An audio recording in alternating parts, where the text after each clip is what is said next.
ஆதார் என்பது இந்தியர்களின் முக்கியமான அடையாளமாக அமைந்துள்ளது.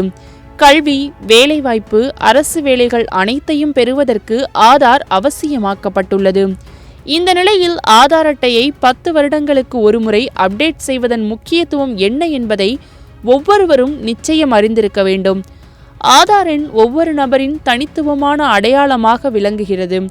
இது மட்டுமன்றி வங்கிக் கணக்குகள், ரேஷன் கார்டுகள் மற்றும் பல சான்றிதழ்களுடன் இணைக்கப்பட்டு பயன்படுகின்றது.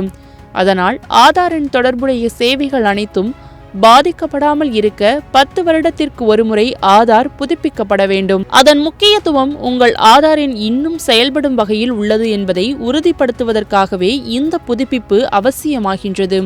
குறிப்பாக நாம் ஆதார், வங்கி, ரேஷன் கார்டு போன்ற பல சேவைகளுடன் இணைத்திருப்பதனால் புதுப்பிக்காத ஆதார் மூலம் அவற்றின் செயல்பாடுகள் பாதிக்கப்படலாம்.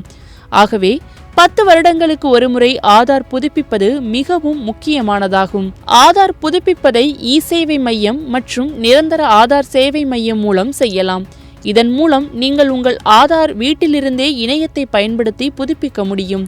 டிசம்பர் 12 வரை இணையத்தில் இலவசமாக ஆதார் புதுப்பிக்க வாய்ப்புள்ளது.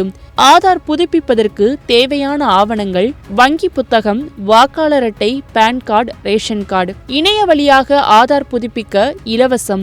ஆனால் நீங்கள் நிரந்தர ஆதார் சேவை மையத்தில் புதுப்பித்தால் ரூபாய் 50 கட்டணம் வசூலிக்கப்படும். அதோடு சிலர் புதுப்பித்தவுடன் புதிய ஆதார் கிடைக்கும் என்று நினைப்பது தவறு.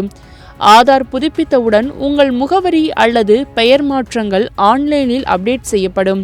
ஆனால் பழைய ஆதார் அட்டையை நீங்கள் பயன்படுத்திக் கொள்ளலாம். இவை அனைத்தும் 10 வருடங்களுக்கு ஒருமுறை ஆதார் புதுப்பிப்பது அவசியம் என்பதை புரிந்து கொள்வதன் முக்கியமாகும்.